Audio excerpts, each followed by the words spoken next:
실제로 잠은 오늘 제가 처음 말씀드린 게 뭐죠? 바꿀 수 없는 기질에 더 가깝다고 저희들은 추정합니다. 아직 완전한 결론을 저희들이 내린 게 아니에요. 하지만 이제 거의 결론에 가까워지고 있다고 저희들은 말씀드릴 수 있습니다. 상수에 더 가까워요. 롱슬리퍼, 많이 자야 되는 사람으로 태어나는 사람들이 있어요.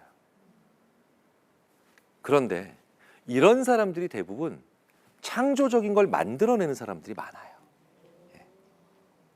그런데 숏슬리퍼들이 있어요.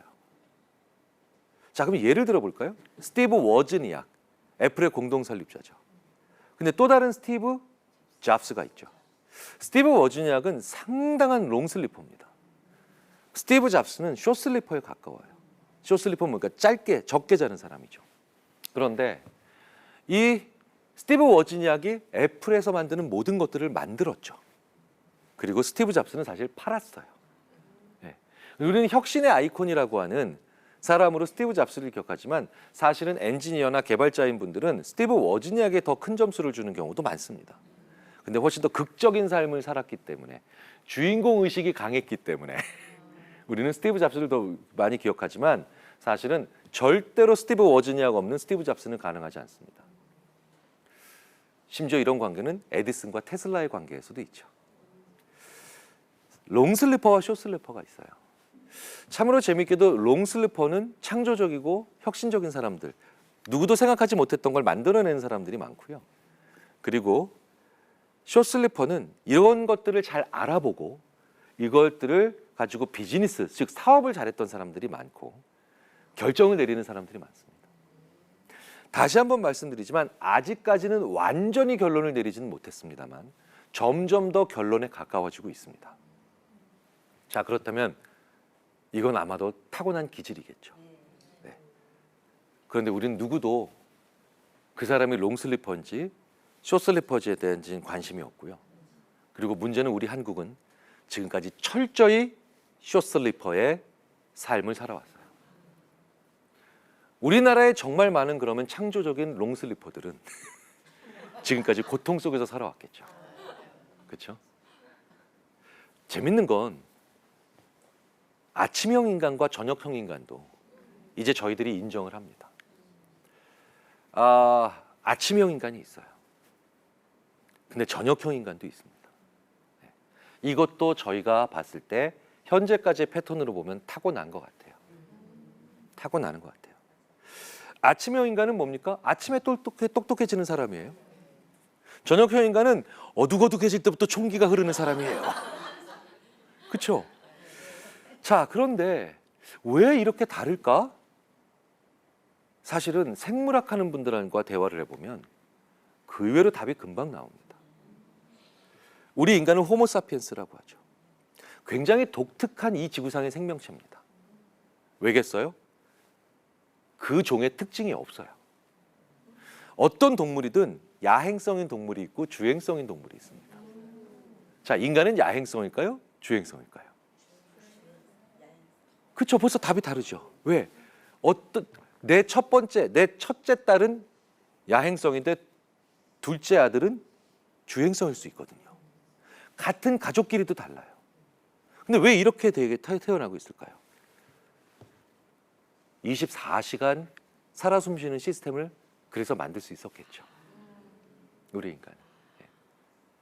우리 인간은 이 지구상에 사는 다른 대부분의 종들이 같은 시간대에 다 깨있고 같은 시간대에 대부분 잠을 자는데 반해 우리 인간은 24시간 누군가는 깨있는 거예요. 그러니까 이 개인차라고 하는 것, 이 개인차라고 하는 게 우리의 가장 중요한 역량이자 무기였던 겁니다. 네. 자, 그래서 아침형 인간과 저녁형 인간도 있습니다. 심지어 IQ 검사를 해봅니다. 사실 IQ 검사는요, 저희 심리학자들이 만든 검사 중에 가장 신뢰로운 검사다라고 보통 이야기를 합니다. 그럼 신뢰로운 검사라는 건 무슨 얘기냐면요, 사람이 변하지 않고 그대로면 IQ 검사도 언제 해도 그대로여야 되죠. 그렇죠? 어떤 검사는 밥 먹고 난 다음에 한 검사와 그렇죠? 배고플 때 한 검사가 검사 결과가 달라요. 이러면 신뢰로운 검사가 아니잖아요. 만약에 IQ 검사를 했는데 배고플 때 IQ 검사한 것과 배 많이 부를 때 IQ 검사한 것과 점수가 너무 극단적으로 차이 난다. 그럼 신뢰할 수 없죠.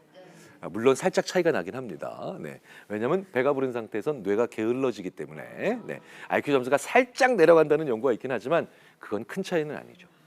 그런데 아침형 인간은 실제로 오전에 IQ 검사를 받으면 자기한테 불리한 시간대인 저녁 때 받을 때보다 훨씬 높게 나옵니다. 그리고 그 차이는 굉장한 수준이에요. 반대로 저녁형 인간도 마찬가지죠.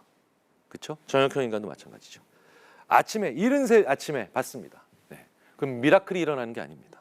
네. 트레저디 오류, 네. 트레직 그러니까 비극이 일어납니다. IQ 검사에. 네. 실제로 그렇다면 롱슬리퍼와 숏슬리퍼, 아침형 인간, 저녁형 인간 이렇게만 나도 최소한 4종류의 인간이 나오죠. 그렇죠?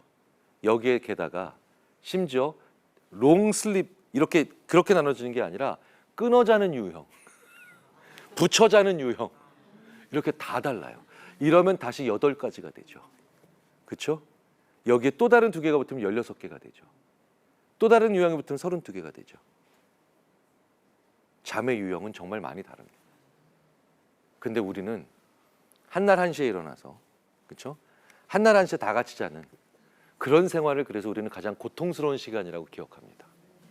그것이 바로 신병교육대예요. 네, 그렇죠? 네. 그리고 그게 대부분의 연수입니다.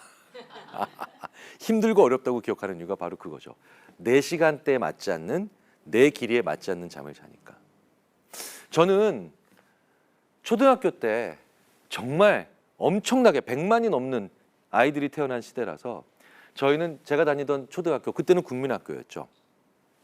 정말 너무 많은 학생들이 한 학년이었어요. 제가 다녔던 초등학교는요. 6학년 1학기 때까지 다닌 초등학교는요. 30반까지 있었습니다. 네, 30반까지. 네. 그치. 그러니까 뒤에 계신 분들은 맞아. 옛날에 그런 시절이 있었지. 앞에 계신 분들은 네. 한 반에 80명. 8324 2400명. 그렇죠. 제가 지금 재직하고 있는 아주대학교의 신입생 한 학년 전체 32개 과 다 합친 신입생이 2000명 살짝 안 되는데. 그러니까 제가 다닌 초등학교는 4년제 종합대학보다도 한 학년이 많은 거예요. 2400명이 어떻게 한날 한시에 다닐까요? 너무 힘드니까 고육지책으로 그때 당시에 아침반, 점심반, 오전반, 오후반을 했었어요. 그런데 제 초등학교 동창들 중에 그 오후반을 천국처럼 기억했던 친구들이 있습니다. 그 친구들이 아마도 저녁형 인간이었겠죠. 그런데 그때 만약에 누군가가 너는 저녁형 인간이니까 그러니까 아침에 일찍 일어나는 직장은 가지지 말고 좀 늦게 출근해서 밤새는 직업으로 많이 해봤으면 어떨까? 라고 조언했다면 어땠을까요? 굉장히 그 친구는 중요한 어드바이스를 받았겠죠. 좋은 조언을 받았을 겁니다. 근데 우리는 그런 조언을 아무도 안 해줬다는 거죠. 내 잠을 자셔야 돼요. 내 잠을 자야 됩니다. 저는 그래서 가끔 많은 부모님들께 그 잘 맞지도 않는 적성 검사 그만 받으시고, 그렇죠? 아이가 롱슬리퍼인지 숏슬리퍼인지, 저녁형 인간인지 아침형 인간인지 일단 그것만 가지고 아이의 미래를 같이 생각해 보시라. 그러면 최소한 아이가 어떤 식의 삶을 살아가야 되는가에 대한 실마리를 찾으실 수 있다.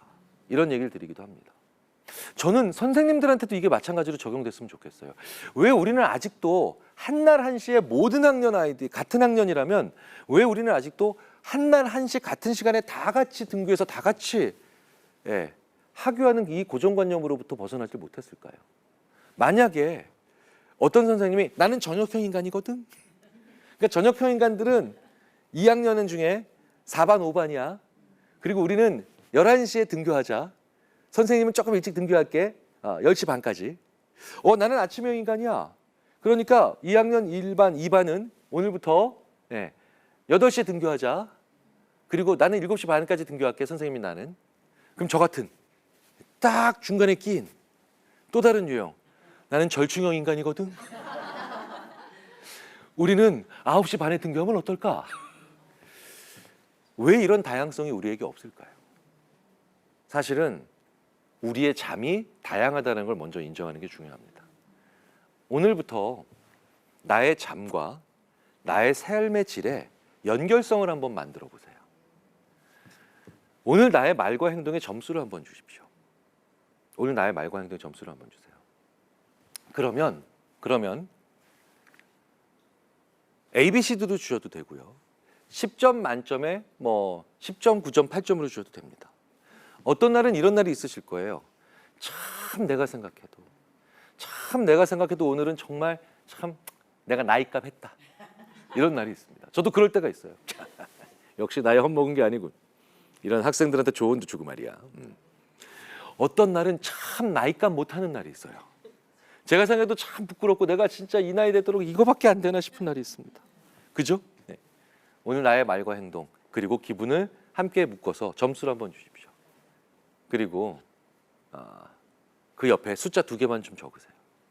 나 몇 시에 자서 몇 시간 잤나. 네. 사실 이거 적는데 10초면 됩니다.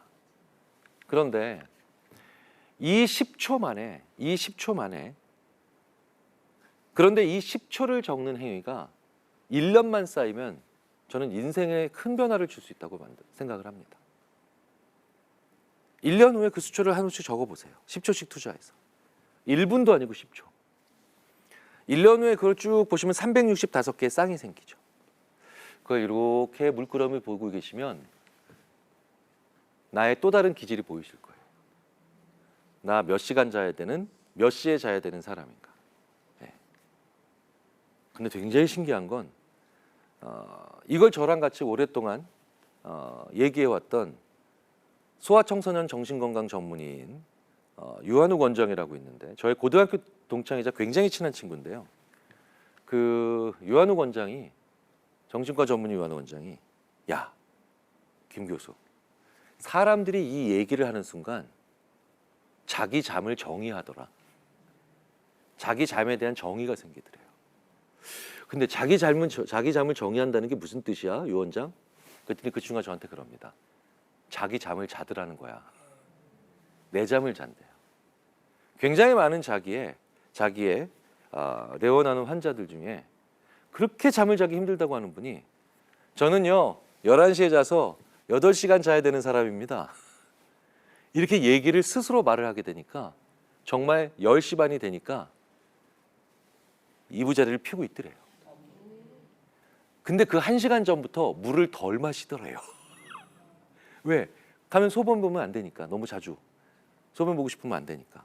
그리고 실제로 8시간 동안 잠을 자기 시작하더래요. 사람은 말하는 대로 이루어진다는 얘기 들어보셨죠? 굉장히 많은 경우 잠도 그렇습니다. 나는 몇 시에 자서 몇 시간 자는 사람이야 라는 것을 알아내고 그리고 그걸 스스로 얘기해 줄 수 있는, 타인에게 얘기할 수 있는 그 순간이 오면 자기 잠에 대한 이야기를 할 수 있는 순간을 내 잠을 스스로 정의 내린다고 저희들은 표현합니다. 그리고 그걸 하는 사람은 자기 잠을 실제로 자기 시작하죠. 그리고 그런 사람들이 가지게 되는 변화가 뭘까요? 그게 바로 좋은 성품이에요. 외향적인 사람은요, 약간 정리되지 않은 듯한 단점을 가질 수 있죠. 그리고 내향적인 사람은요, 약간 꽁한 말투를 가질 수 있는 단점이 있겠죠. 잘 자는 사람은 그 단점을 잘 관리하고요. 그리고 자기 장점에 자기 성격이 가지고 있는 장점을 보여줄 수 있는 가능성을 높여갑니다. 그리고 잘 못 자는 사람, 내 잠을 자지 못하는 사람은 자기 성격이 가진 장점을 보여주는 게 아니라 단점을 더 많이 보여주게 되겠죠. 그렇죠? 자기 성격의 단점은 잘 관리하고 성격의 장점을 많이 보여주는 그런 삶을 살아가는 사람들을 우리가 어떻게 부르느냐? 성숙한 사람이라고 부릅니다. 그리고 자기 성격의 장점을 보여주지 못하고 단점을 위주로 그것도 불쑥불쑥 통제되지 않은 그런 잘 조절되지 않은 측면들을 보여주고 사는 사람들을 우리가 미성숙한 삶이라고 하죠. 성숙한 삶과 미성숙한 삶은 내 잠을 잘 자는 사람들에 의해서 만들어집니다. 그 이후에 노력, 의지, 그리고 다양한 수련들도 가능하겠죠. 하지만 가장 분명한 건 내 잠을 스스로 정의 내리고 잘 수 있는 사람. 왜 우리는 수많은 위인들이 그 사람이 몇 시간 잤는가를 알 수 있을까요? 그들이 얘기했기 때문이에요. 왜 우리는 수많은 위인들이 몇 시간을 잤고 언제 잤는지를 알 수 있냐는 것만 봐도 알 수 있다는 겁니다. 근데 우리나라에서 그 사람이 몇 시간 자고 그 다음에 언제 자는 사람이라는 걸 우리는 잘 모르죠. 우리는 굉장히 많은 경우 몰랐다는 거예요. 자, 이제부터 나는 몇 시에 자서 몇 시간을 자야 가장 다음 날이 베스트야. 다음 날 최적이고 가장 사회로도 기여할 수 있고 나의 자신도 잘 조절할 수 있어. 이렇게 좋은 성품으로 가는, 바꿀 수 있는 것들을 잘 바꿔나갈 수 있는 가장 중요한 기본 밑바탕을 그려보는 오늘을 첫날로 삼아보시면 어떨까요? 오늘 나의 기분과 말과 행동을 평가하시고 그 옆에 몇 시간 잤고 언제 잤나를 한번 적어보는 이 10초짜리 투자로 한번 이걸 시작해 보시면 어떨까라는 이런 작은 부탁 하나를 드려보면서 오늘 말씀을 마무리하도록 하겠습니다. 긴 시간 동안 자지 않고 경청해 주셔서 정말 감사드립니다. 마치겠습니다. 감사합니다. 네.